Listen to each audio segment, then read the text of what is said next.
Bài hát con đã chín to xứ à.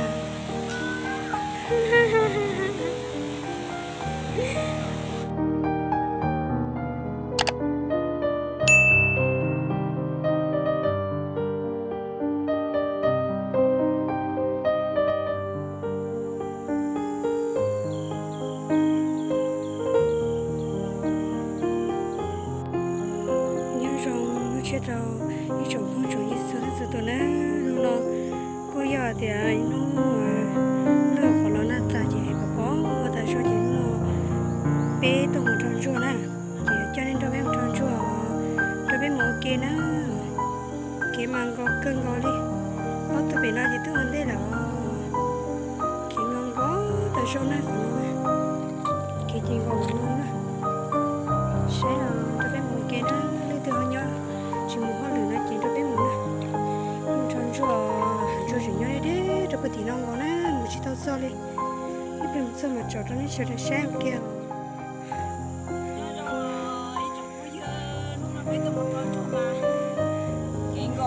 xa đi xa xưa đấy mình tròn chua kia bữa nay bài kia đi nè bỏ nó nè một con nó một flow bé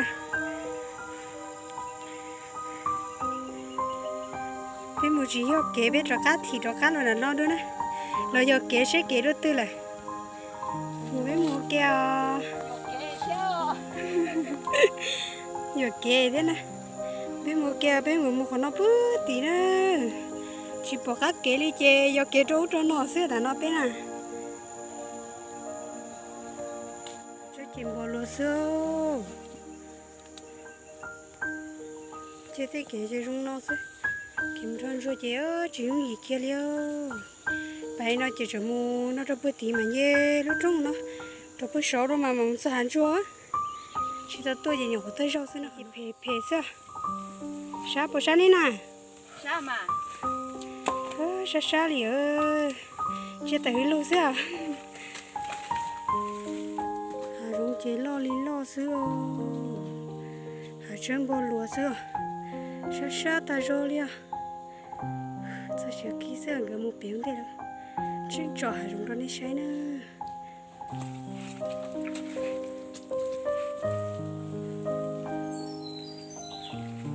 sao thì thiếu dùng nó đi đó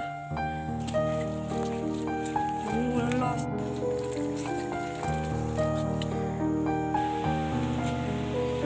lo tiêu lo luôn kia mìnhจะkhoa không sử gì sao mà nó thì tiêu liều chúng ta biết sẽ xây nó lúc tí nhỏ xa tôi sẽ dùng kiến đó bé mua kiến ra nè nó nói chỉ bé cho nên mua xí đúng không tròn rồi thế mua xí thế nè sau kia tôi đi nó biết cho tụi nó một hậu nữa sau kia ở cái hai nhỏ nữa giờ là nó có đây là tận chua chẳng muốn nhá cái chân nó về chúng nó muốn nhá tại sao rồi nó to nó có đây tận chua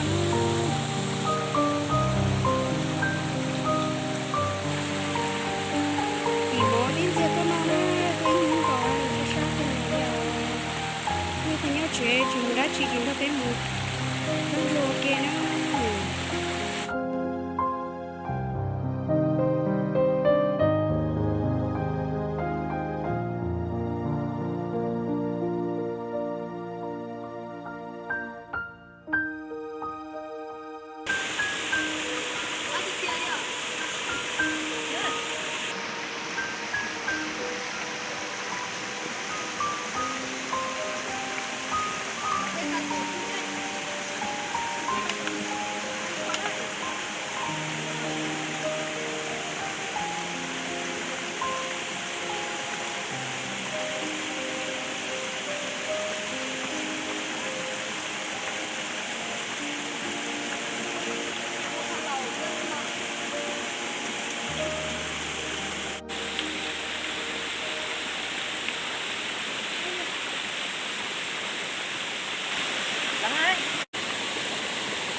Tê chỉ có bia nó nữa. Có bia.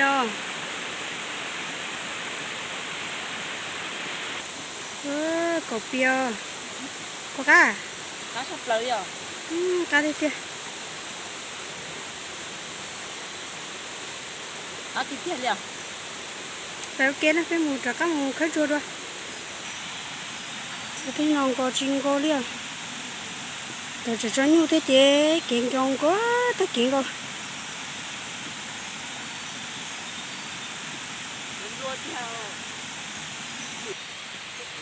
Chỉ lo tiệt tiệt ruột xía thôi.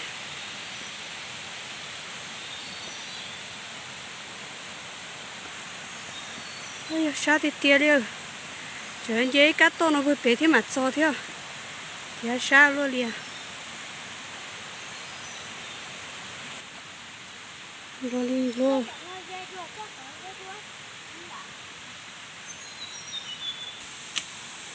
Rong chết lo chỉ lo nè. Thế nào mà rong câu được tiêu. Sao thì tiệt liền tao nó. Đi xí sơ sao thì tiệt. Sao thì tiệt liền nữa.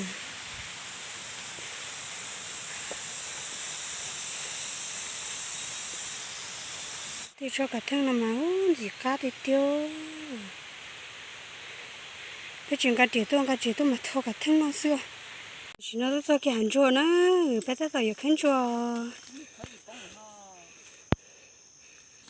Cho cái hành chua nó tới bị hành chua là hành đã tốt rồi. Chỉ tao thấy nó nấy sai à, cho cái hành chua nó, mà cho hành chua nó nấy sai à. Rồi nó này hành chua nè.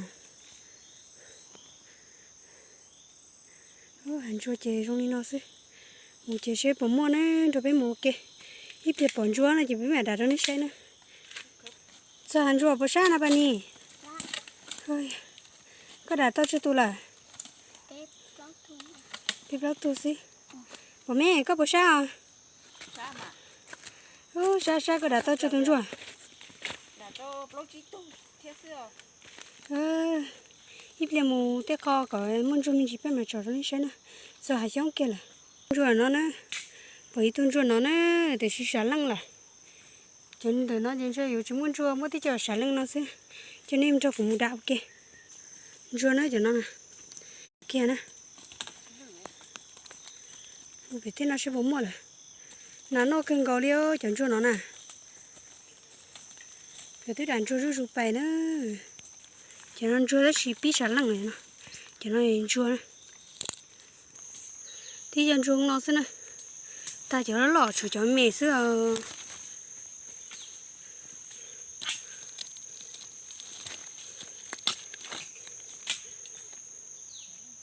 Sau khi ăn rau này thứ bí đà nó cũng chỉnh tao đà,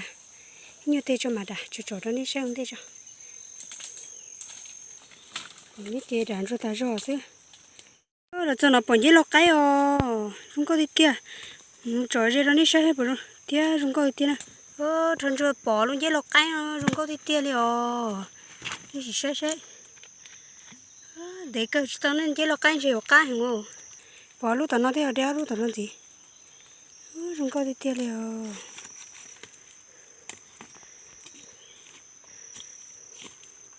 Cái tờ muốn mỏ trò nó chỉ biết mua tròn chua nè. Tia chú sản lưng tà, đại chú sản lưng xe à. Cho mỏ cho su cho nó nè. Dễ lò cái lò. Ô. Ý nước tuần đế nè. Hành chua. Chẳng dễ muốn cả là chia tao nó bơ. Nó tới chẳng dễ cái nó dự cá sắp lại liều. Chị cho xét. Cá tí tía. Nó chỉ tua chỉ tông dễ thế nữa. Tông dễ theo chẳng gọi phổ bé chưa muốn tua hết rồi. Hành chua nữa tại nó nè, làm chua đâu trôn nó.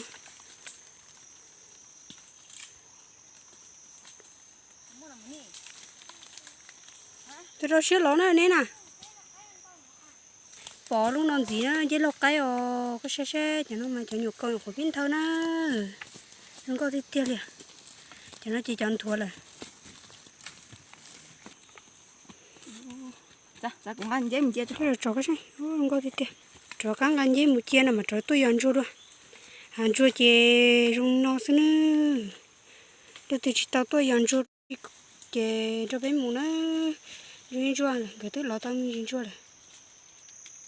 cứ chừng cho thế tương chua rong nó thế nữa cho nên cho biết lọ rong câu cơn cầu theo cái gì ăn chua cho nó xí nữa ăn chua thì ăn chua có tôi là ăn chua xí thế chỉ cứ chỉ chung mua thế mua chân cho sáng lần chè là một giờ là muốn gì muốn cho ít thế chỉ cho nó này thế tụi nó cũng chỉ trong gạo thì nó cho gì đó sao còn nó chỉ đã tỏi khát khát số mình chỉ cho chỉ khăn chua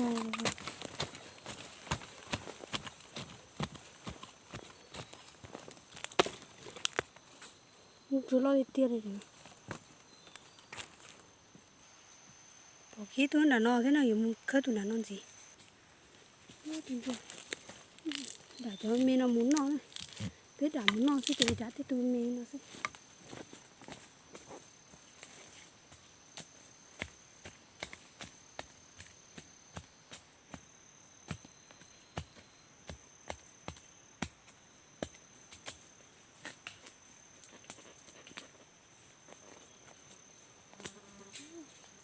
tôi dùng nó nè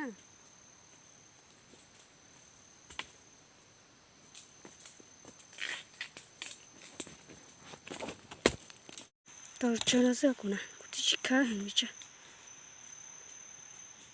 tôi nói thì tôi biết khá nè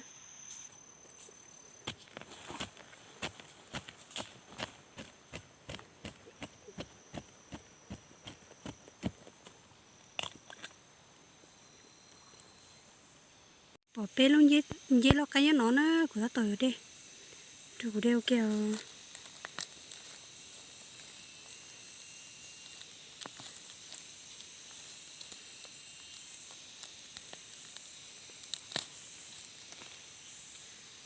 không có việc thì bên dễ lo cái nó nè bỏ kia chẳng dễ lo cái nó rồi nóอยู่cho cái đây rồi thế nó chỉ nên thua thế ở lưng để cho giống câu xưa cho nó dễ lo cái nó đừng có gì kia gì kia cho của nó chỉ không có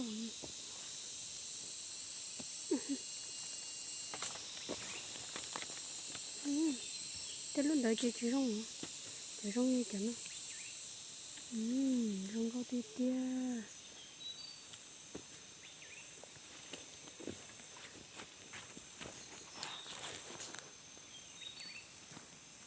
bỏ cái chân chứ là cái làm gì thế nữa không có tí tia thì cho nó nè chỉ xong nó tắt tỏ cá này cho nó nè rồi chị ta cho khấn chùa của chị ta cho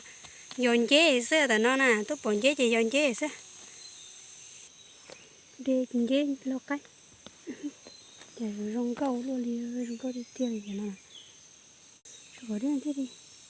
rong câu thế này hay rong câu chế nè chế lo cái gì nó mà rong câu sắp rồi đi nhớ về nó rong câu đi tiêu đi à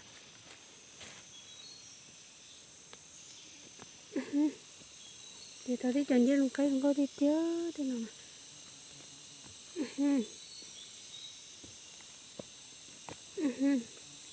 không có đi tiêu nè nè không có đi tiêu chó nó biết lúc bị nó cái đê phải làm gì cho chứ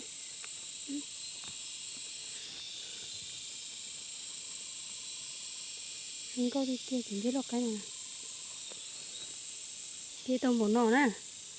bổ nọ tao cười chứ người ta mới chia cho và cho tôi ăn chua đó nè mua keo của tôi chân với lọc cái không có đi tiêu đi mỗi một triệu mình cầm chiều kia nè một triệu kia cầm chiều chỉ là với lọc cái nấu không có đi tiêu đi tôi chân với cầm chiều với là chia cho mình thả cái cái chua đó không có đi tiêu đi thế nè không có chấp rồi một chiếc kia rồi nó nè trong chiếc kia cho con nó tại nó bé in chua là chỉ bé đỉnh chua bé ở mua khơi được khó nó còn nó chỉ mua lại bé mua khơi rồi thật toàn tê thật sẽ cho nó chia của chó này của chè tôi chân chua rong câu liền cho một thay trở thế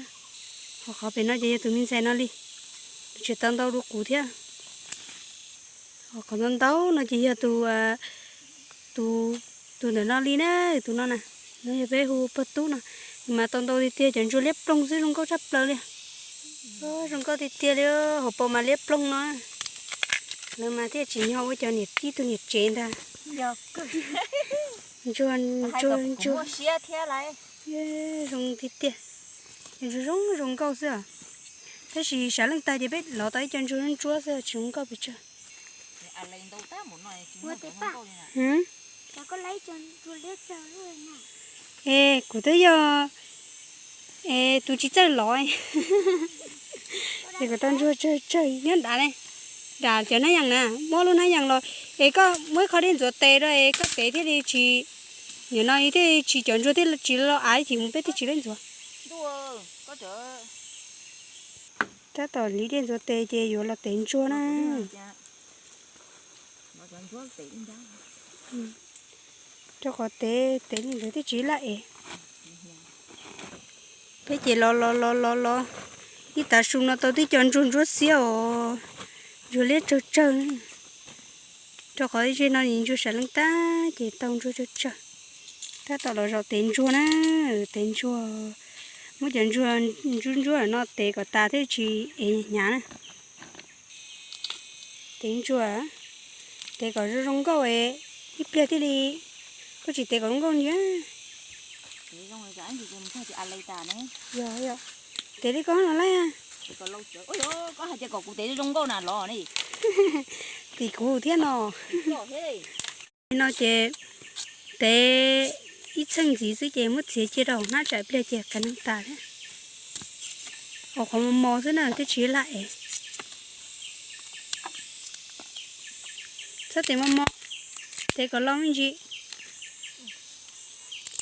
hiện tiền chua chế cũng chín trong cái tế thì cũng tiền chua chứ cho khỏi tế cũng rất tế đi thế chế chả cũng tế tao rong câu thế em đâu thôi tế lại bắt tu tế rong nó chứ tế có cho lại chúa để nó biết là nó xuống biết là nó xuống chế rong nó chứ cho nhìn thế tia nó chế thế chỉ mua chỉ nó thế à chuyện nó chuyện cho nhông nó thế nào bây giờ nó mỏ thế cái cho xem mình nhìn chế cho nhông nó thế nào cá gì tiền không nào nó sợ nó sẽ ở thế nó chế gọi lên con đồ của nó là ta chế đúng không chúng là chống theo lu lấy đầu bốn chế thứ thế chế cái chỗ chế mất để ta lấy nhiều ná yang mê nó tôi bữa tôi chỗ chế để lấy nhiều cá nó chan mê cá bò cá chế pla và cá cây à bò cá là bao nhiêu cá cưng gấu liếng nó chun nhồng bên nó ta về bé vừa trò cá một cân chua rồi bé một cân vừa tí tới xin một tuổi thế cho bố mua bên này là cho bé một số bố mua nè thay nó rồi nó xem đây nó sao cho chuột của em nó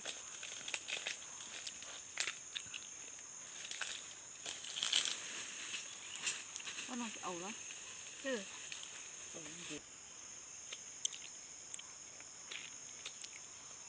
phát chưa nó món dưa thế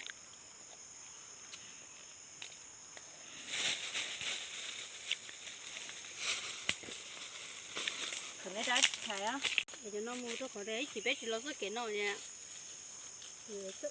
để nó ta chúng ta lên một bé mua kia nó bé mua nhà nói thấy bây giờ tỷ trong hết tỷ là bao kia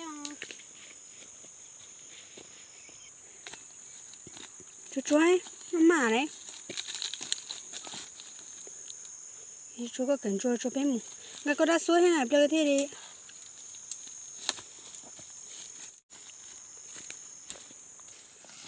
rồi chưa cái trò cá lòi giòn chua tên nó đua đàn chú sáng lằng sơ tên nó cái đàn tím nọ sơ nữa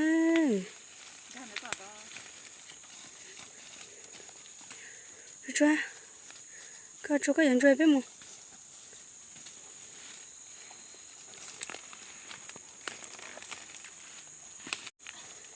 ấy rồi tông tông tông xin nữa tôi nè vậy tao chơi chơi chỉ khó tua đi một bé một cái nữa một lọ sát tí thì nó biết lò cho bữa sát thì trong sát thì nó nữa ta tỏ lò ý lên cơ thế mà sát thì tia theo cái lò phê cho thế nè bà còn nó cho tận đây chỉ cho hành chùa thế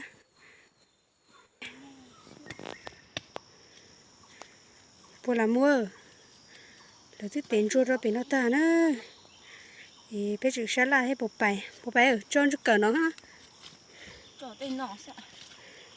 cho bún ngồi vậy cho mi nó sao cho cờ tên nói ít bia bé lại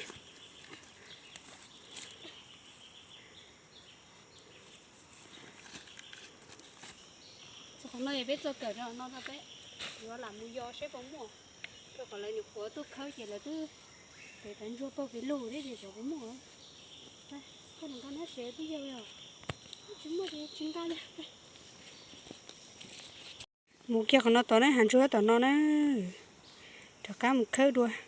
thế mình chỉ chế bé tiền cho cá một chế nữa cả nó sẽ tuần tiền chùa tiền gì bóng mỏ này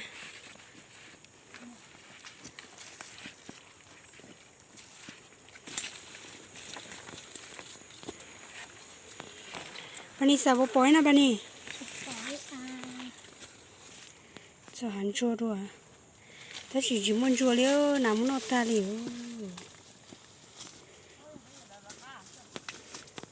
là căng cho bố mỏ thế nó chỉ hắn chua ta thế rồi nó sẽ chế là lớn để ta chế cho bố mỏ liêu giờ xả lưng xưa nó chỉ ăn chua thế ta chỉ cho xả lưng đầu là chỉ lo sau khi nó bơi bỏ với tuôn chua mấy lỡ chén ba nó sẽ tuôn tiền chua tin chia yêu chính ba chế chỉ lên chua rồi để tuôn để bên chơi chỉ lấy đi với à nhà là mua bé rồi là chỉ lo là nó bò ít tôi bé nó hỏi tôi chỉ nhớ cho toàn đây là nó thế bảo bé tôi chỉ chẳng rồi mê sao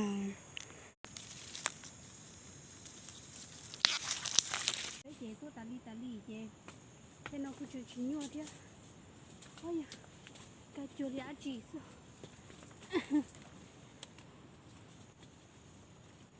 tôi lo ta nó cũng rồi lo lấy mình chỉ nó xí nè lo lấy mình xí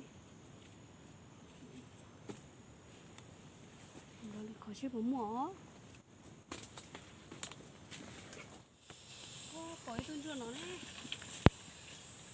cái tuôn chua nó tao bốn nó nè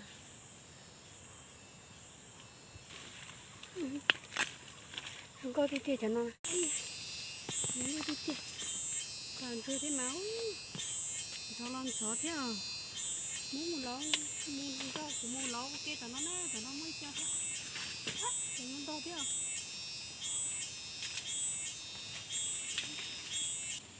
tụi nó vẫn có cái gì á cái nhô luôn đi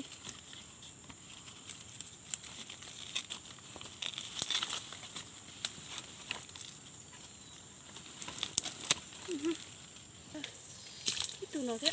trả tụi nó thế trả khi chẳng chú sẵn lắm nó chế mà mất tế à hết tát luôn nè dê nó chứ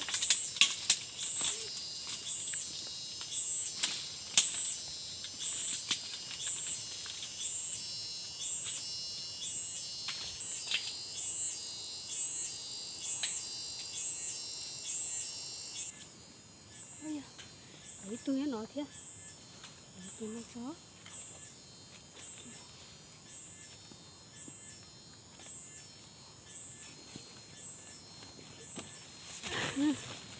mua li tê nhủ dầu e cua đi à tê nhủ dầu e cho mi nhủ cua xin là ta nó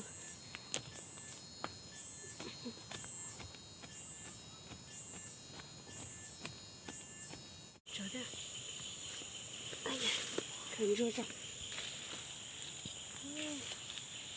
chua lấy bộ nọ thế đó chỉ mà tí chân chua đâu sao ít lên mà cho một té cái gì nhưng mà chế tôi chỉ mua chân chua liên nó chân chua nó chỉ cho tủ xí nè tại nó là xong để chơi nó biết tiếng ăn chua xong để chơi chỉ nhau cá chua nó đi sao giờ nó chỉ biết là cá tiền chua trên thì cởi đây ở một chế nó tại sao nó nè thế tao nên đi chua thì tiền chua đôi chế cho ở một chế tế nó chế muốn đi chia đâu nó chế để chế chứ tế đâu đâu cơ tế thấy cho rong còn gì cá dư đây là chén chua có bên này của tôi xài bên nó đi nè thì nó chế bên đi chua thế tiền chua mình chỉ sử dụng bây giờ một chế nó lì thế là nó ít mong là chế giờ vừa cho mình chỉ một tá làm như thế chế giờ muốn gió giờ cho mua tá làm gì á không nó chế tôi thấy chưa sử dụng chỉ mà không giờ hai gì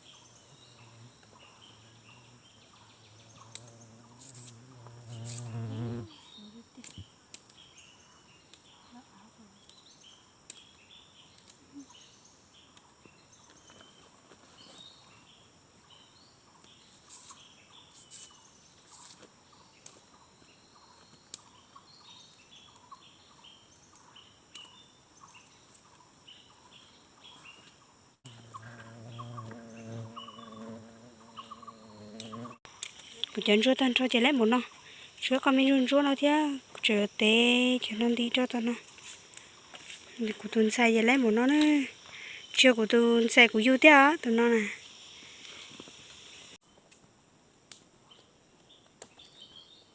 cho nó vừa qua là tốt thôi dạ cho qua là tốt thôi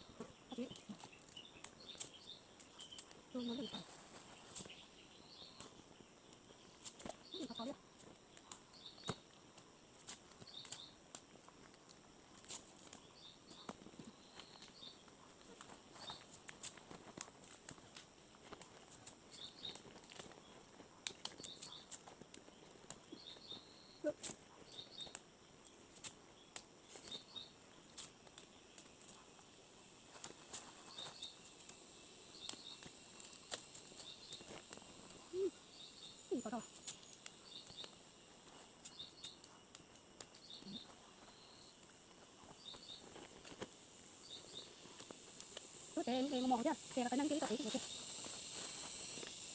tôi mong chứ,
thì xin nó chỉ bé ta tạo sự kia này chơi bẫy à nếp bỏ nó nữa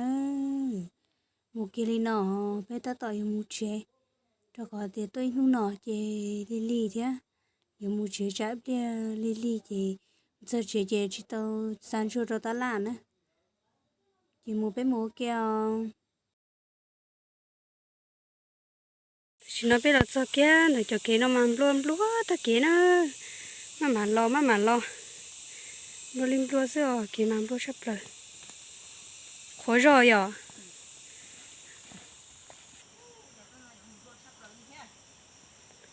lúa nhu là cho nhu đâu hả vậy lấy là cho nhu ấy tôi về nó thế chả lúa sắp rồi đấy à từ bán à rồi mấy chị nó đâu lo tàu đi ơ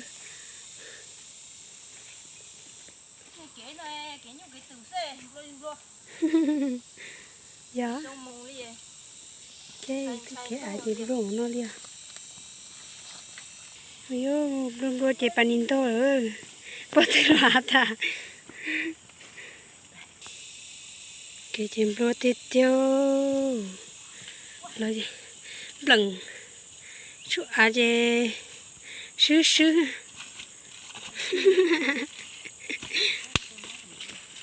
mà lo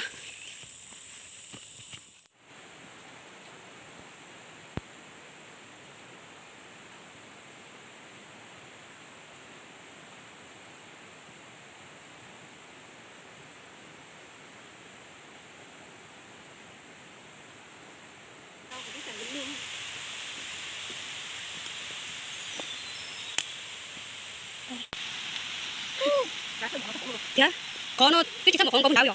mình đã买这这出掉我这个这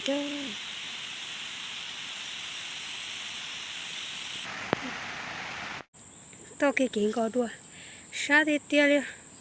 chụp bài nó bự tí thế mà chơi gió để đi để ở đó nó sát đầu giờ bây giờ nó bây giờ soi thì cho bé ăn một đứa nữa sát đi sát là chỉ kiếm luôn thế chị là chỉ sát thì tia chỉ là một người già say trong say hái nhiều tia cho mua tia trong hái mà trong câu thì tiêu mình nông có cứ có qua thế chị có xía ta kì cái mình nông chị qua rồi xưa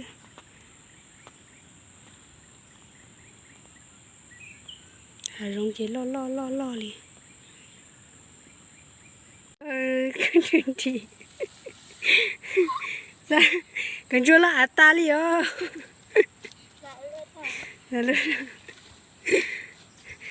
một chỗ có thế à chỉ chơi chỉ ba mình chơi được chưa chơi là cái bé đi hả ba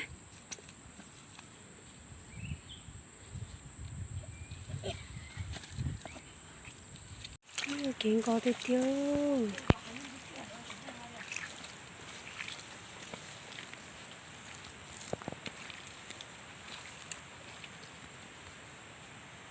có thể tiêu cái gì nó sẽ kiến có thể tiêu sai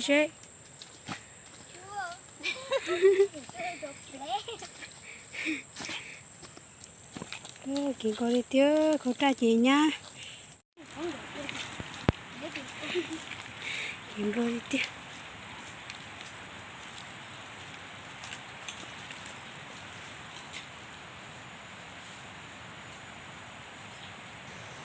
lâu chưa lúa đi lúa cái tay chị nó ta đi ơ cái mình đi tiêu chạy kiếm tao nó mù cho cá rồi lấy từ lá can thì thế nữa lúa thì tiêu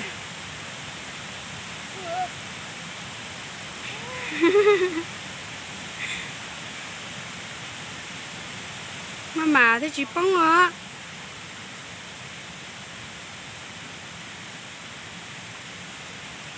mà nó bỏ mé nó rùm ha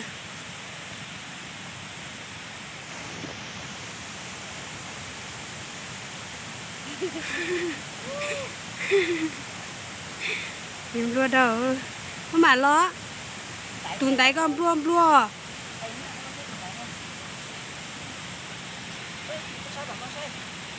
có rồi lấy xe Dung ơi, phải khác con đã trên to xứ đi à. Qua là sao kia à.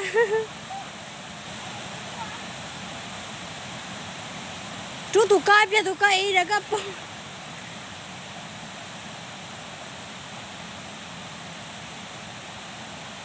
Sao kia này cái hà nè, sao cái hà là cái hà nó ta chìm xong là liều. Mà phải ơi. Bố mẹ là cái khó có ra hết thì mà mua sát thì mua đến lại à. Có phải được con dê bố dê mà hả dạ.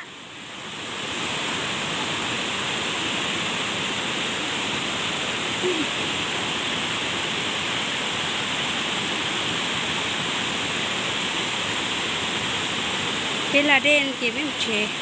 mua cho con nó sát tí chế vượt sâu lấy lìa thế cũng chỉ tao sâu thôi.